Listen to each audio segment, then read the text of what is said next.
বিকেলবেলা পেয়ারা বাগানে ঢুকে গাছ থেকে তাজা তাজা ফরমালিন মুক্ত পেয়ারা পেরে খাওয়া থেকে শুরু করে সন্ধ্যায় মেগাস্টার শাকিব খানের তাণ্ডব মুভি দেখতে যাওয়ার সকল মুহূর্ত তুলে ধরবো এই ভিডিওতে। হ্যালো এভরিওয়ান, আসসালামু আলাইকুম। কেমন আছেন সবাই? আশা করি সকলে ভালো আছেন। প্রতিবারের মতো আবার একটি ভিডিও নিয়ে চলে আসলাম আমি আলমন পাটোয়ারি। আসরের নামাজের পর আমরা 4 বন্ধু চলে আসলাম পেয়ারা বাগানে। আসলে এই পেয়ারা বাগানটি মোটামুটি বড় হলেও গাছগুলো এখনো অনেকটাই ছোট।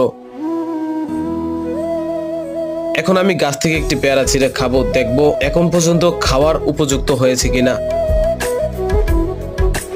বিশ্বাস করেন পেয়ারাগুলো ছোট হলেও খুবই মিষ্টি। আমি এর আগেও একটি ভিডিওতে পেয়ারা বাগানটি আপনাদেরকে দেখিয়েছি, তখন গাছে পেয়ারা ছিল না। এখন প্রতিটা গাছেই পেয়ারা আছে, তবে এখনো ছোট, কিন্তু বিভিন্ন গাছের পেয়ারাগুলো মোটামুটি বড় হয়েছে। আসলে পেয়ারাগুলো এতই মিষ্টি, গাছের সবগুলো পেয়ারাই খেয়ে ফেলতে মন চাচ্ছে। এই পেয়ারা বাগানটি অবস্থিত চরপেশন পৌরসভা 6 নং ওয়ার্ডের প্রেম রোডের বাম পাশেই। এখন আমরা চলে যাব অন্য পাশে। আসলে বাগানটি খুবই বড়, তাই পুরো বাগানটি দেখানো পসিবল না। নেক্সট কোনো এক ভিডিওতে দেখানোর চেষ্টা করব। এই পাশে এসে তো আমি অবাক হয়ে গেছি। এই পাশের কয়েকটি গাছের পেয়ারাই মোটামুটি বড় হয়ে গেছে, তাই ভাবলাম আরো 2টা পেয়ারা ছিঁড়ে নেই, পরে খাওয়া যাবে।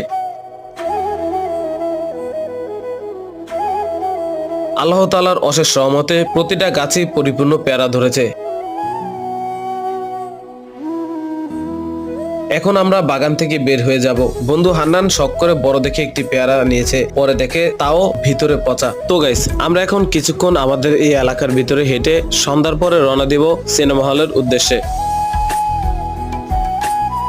এখন আমরা তাণ্ডব মুভি দেখতে চলে যাব চরপেশনের মধ্যে একটি মাত্র সিনেমা হল, সবুজ সিনেমা হলে।